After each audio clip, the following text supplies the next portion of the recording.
কত মানুষ, আর তো কয়দিন পরে রোজা, খুঁজে পাবেন আপনি রোজা রাখবে না, ঈদের নামাজ পড়তে যাবে, আছে কিনা? মাঠে কাজ করি ভাই, হার্ড লেবার করি, ঢালাইয়ের কাজ করি, ভ্যান চালাই, বহুত কষ্ট ভাই। এই গরমের মধ্যে রোজা রাখা যায় না। ওই লোক জানে রোজা ফরজ, আল্লাহ তোমার রিজিক দেয়, আল্লাহ রাব্বুল আলামিন তোমাকে সুস্থ রেখেছে, জানে উনি, কিন্তু হাজার জানার পরেও সিয়াম পালন করে না। আবার আমরা হুজুরদেরও দোষ আছে, ওই লোকের কাছে আমরা আল্লাহর পক্ষের বিধান তাদেরকে জানাই নাই। হুজুর জানাইছে, আমাদের খতিব সাহেব ওয়াজ করছে রোজা রাখা ফরজ, আরে না, এই ওয়াজ সে ওয়াজ নয়। আপনাকে এসে একজন শ্রমিক বলছে, চাচা রোজা যে রাখতে বলছেন, ওই যে রাস্তার ধার দিয়ে ড্রেন কাটতেছে, একদিন সকাল থেকে 6 ঘন্টা মাটি কাটে রোজা থাকে দেখায়েন, কথা যৌক্তিক কিনা ভাই? তাহলে ওই লোককে আপনি কি দিন দিলেন, কেমনে বুঝালেন? নবীজি সাল্লাল্লাহু আলাইহি সাল্লাম বলে গেছেন, আমি আল্লাহর পক্ষ থেকে জেনে তোমাদের জন্য দোয়া করলাম, আল্লাহুম্মা বারিক লানা ফি রজব ওয়া শাবান ওয়া বাল্লিগনা রমাদান। 2 মাস আগে আল্লাহর নবী এই দোয়া শিখাইছেন। এইটা কেবল আমিন বলার দোয়া নয়, এর মধ্যে আল্লাহর নবী কিয়ামত পর্যন্ত উম্মতের জন্য প্যাকেজ ঢুকায় দিয়েছেন। ছোট্ট করে বলি, ভালো করে বোঝেন। একজন রিক্সাওয়ালা ধরেন, একজন ভ্যানওয়ালা, কথা শুনতেছেন আমার ভাই? একটু ঠান্ডা মাথায়। একজন ভ্যানওয়ালা, একজন মাটি কাটে যেই লোক, ওই লোক সারাদিনে কাজ করে 8 ঘন্টা, তাই তো ভাই? 8 ঘন্টা কাজ করে ওই লোক। এখন 8 ঘন্টা যদি মাটি কাটার কাজ করে, রোজা রাখা সত্যি ঠেলা আছে, ওই লোক অজ্ঞান হয়ে যেতে পারে, ঠিক কিনা? আল্লাহ নবী শিখালেন তার জন্য, আল্লাহুম্মা বারিক লানা ফি রজব ওয়া শাবান। 60 দিন আগের থেকে তাকে আল্লাহ নবী দায়িত্ব দিলেন, তুমি ইমানদার, রোজা তোমার মাপ নাই, কিন্তু তোমার জন্য একটা প্রস্তুতি নিতে হবে। কি প্রস্তুতি? ওর প্রস্তুতি হচ্ছে, ও প্রত্যেক দিন 8 ঘন্টা কাজ করে। এখন ওর দায়িত্ব হচ্ছে, এই যে 2 মাসের মধ্যে সে অন্তত পক্ষে একটা মাস 2 দিনে 1 দিন হিসাব করবে যে আমার 1 ঘন্টা পরিশ্রম আমার বেশি করা লাগবে। কথার কথা, সে প্রত্যেক দিন 700 টাকা কামাই করে, তার টার্গেট হবে আরও 50 টাকা ইনকাম বেশি করা লাগবে। আমি হিসাব আপনাদের কাছে বের করে নিব, মুখে মুখে যারা হিসাব পারেন বের করেন তো ভাই। যদি 60 দিনে 50 টাকা করে একটা লোক বেশি রুজি করে, তাহলে কত টাকা কামাই হয় বেশি? 3000। এখন ওই লোক প্রত্যেক দিন 700 টাকা কামাই করে, এবার 3000কে 700 দিয়ে ভাগ দিলে কয় দিনের লেবারের অতিরিক্ত টাকা হয়? কয় দিনের? 4 7 28, 6 দিনের জন্য তার কাজের হয়ে যায়।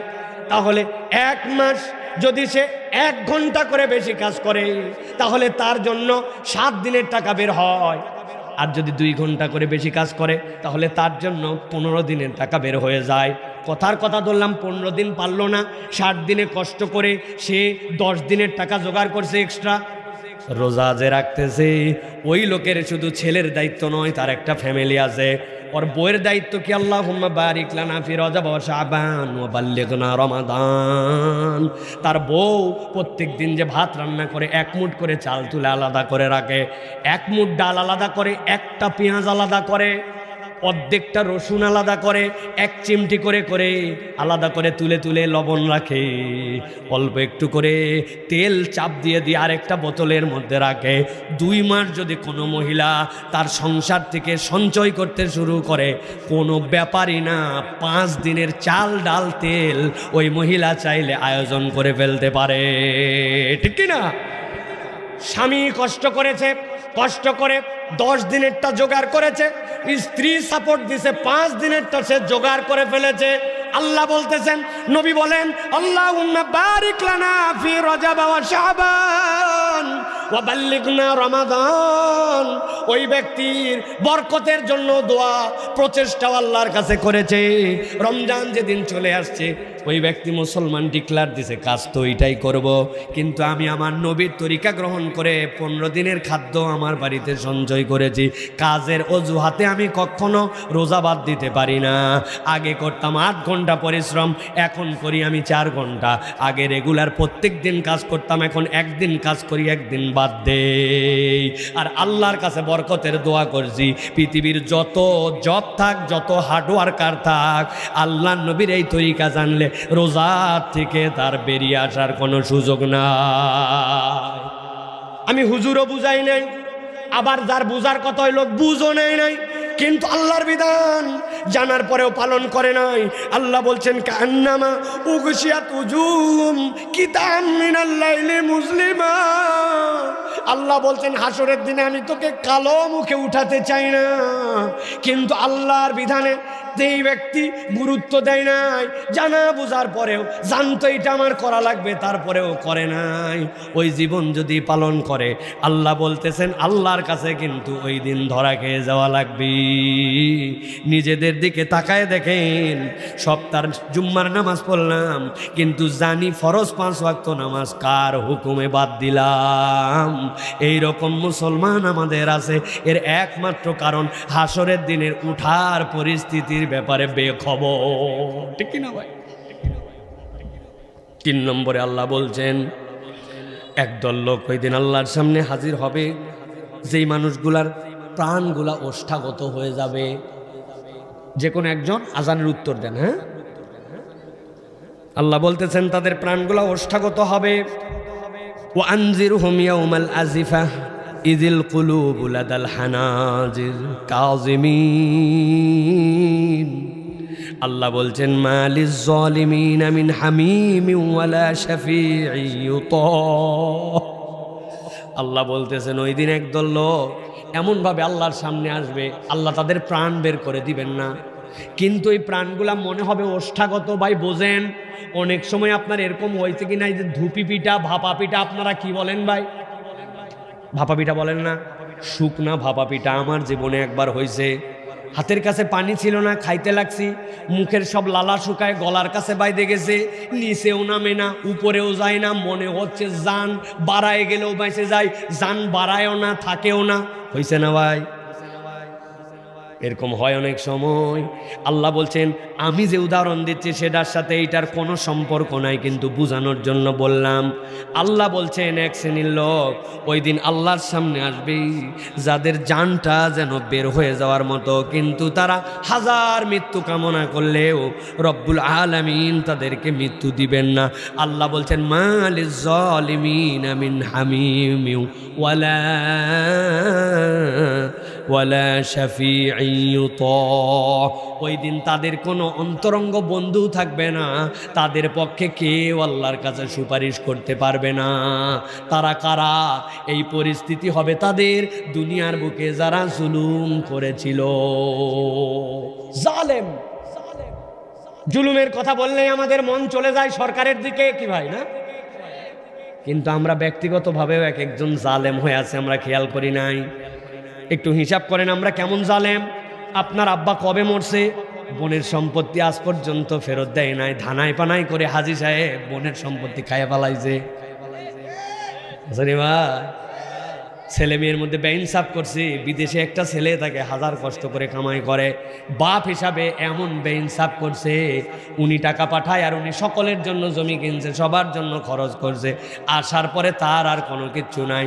আপনি বাপ হিসাবে আপনার সন্তানের আমানত রক্ষা করতে পারেন নাই। এইরকম বাপ ফেনী অঞ্চলে আসলে 2-1 সন্তান আমাদের সাথে কান্নাকাটি করে জানায়।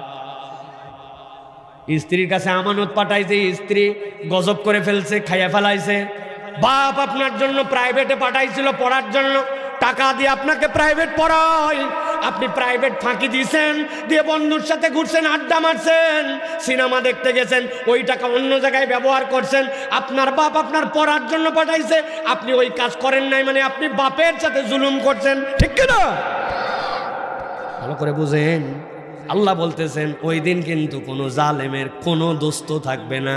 হামিম মানে কি? হামিম মানে হচ্ছে অন্তরঙ্গ জিগরি দোস্ত, মানে আপনার কোনো বন্ধুর কথা মনে হলে ওর কথা মনে হয়।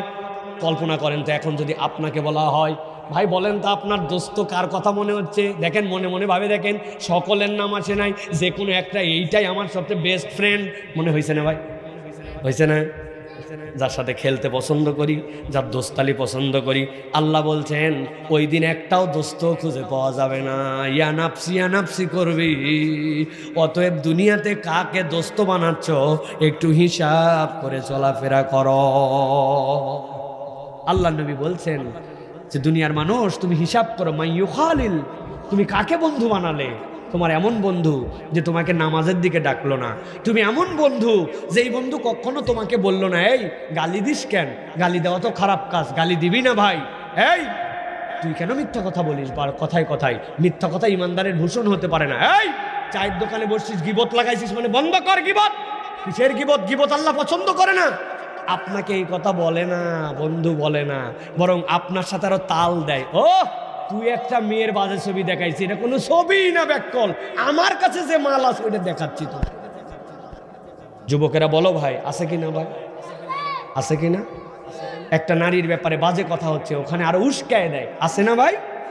বলছে দোস্ত রে আর কতদিন তুই বিড়ি খাবি বলতো, ঈদের দিন আমি সিদ্ধান্ত চেঞ্জ করছি আর বিড়ি না। ও চিন্তা করছে বাপ রে এ তো সুফি সাহেব হয়ে গেল, বিড়ি খাবে না। বলছে না না বিড়ি না, তুই বিড়ির ভিতরের মাল ফেলা, আমি জিনিস আনছি।